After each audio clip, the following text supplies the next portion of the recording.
We are not going to be lectured about national security and American troops by Democrats and the mainstream media who turned the other cheek when the Biden administration, because of their incompetence, left 13 service members in Afghanistan, and not a single person in the previous administration was held accountable for that botched withdrawal. Joe Biden said, in fact, it was a great operation. That is despicable. It's unacceptable to this president and this Secretary of Defense. The National Security Advisor has taken responsibility for this inadvertent number being added to the messaging thread.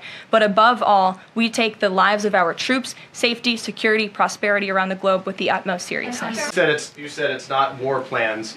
Would you characterize these as military plans, military operation plans? I would characterize this messaging thread as a policy discussion, a sensitive policy discussion, surely, amongst high-level cabinet officials and senior staff. And I'm so glad, Peter, that you said the American public can decide for themselves, because I think the American public should decide for themselves based on the outcome of this operation. And what happened in this operation? Terrorists that were allowed to run wild by the Biden administration were killed because of the direction and the determination of this president and his team. And this message also shows, this messaging thread also proved that President Trump has an incredibly dynamic team who is working incredibly hard, flying all over the world to secure world peace and to fix up the foreign policy crises that the previous administration left for this team to inherit. So to be clear, unfortunately, all of this good is happening for our country. This administration is working hard on behalf of the American public every day,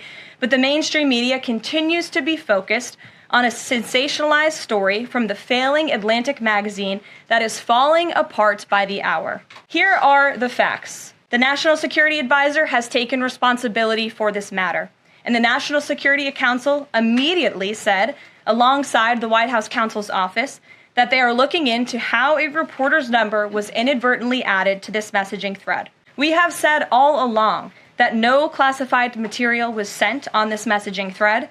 There were no locations, no sources or methods revealed, and there were certainly no war plans discussed. The Atlantic has even admitted this themselves. Their release of these internal messages validates the truth, which we have been saying all along.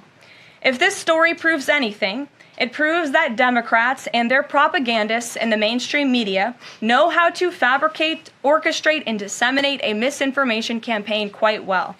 And there's arguably no one in the media who loves manufacturing and pushing hoaxes more than Jeffrey Goldberg. Goldberg is an anti-Trump hater. He is a registered Democrat. Goldberg's wife is also a registered Democrat and a big Democrat donor who used to work under who? Hillary Clinton. This is the same Jeffrey Goldberg who infamously lied about weapons of mass destruction to get us into the Iraq War, which cost trillions of dollars and thousands of American soldiers. And how else has Goldberg discredited himself? By absurdly claiming that President Trump was Vladimir Putin during the 2016 campaign, by peddling the Russia hoax that tried to hijack President Trump's first term, by inventing the suckers and losers hoax to help Joe Biden in the 2020 election, by peddling a hoax about President Trump involving Gold Star families to help Kamala Harris in the 2024 election, which our campaign at the time vigorously denied. Jeffrey Goldberg didn't care.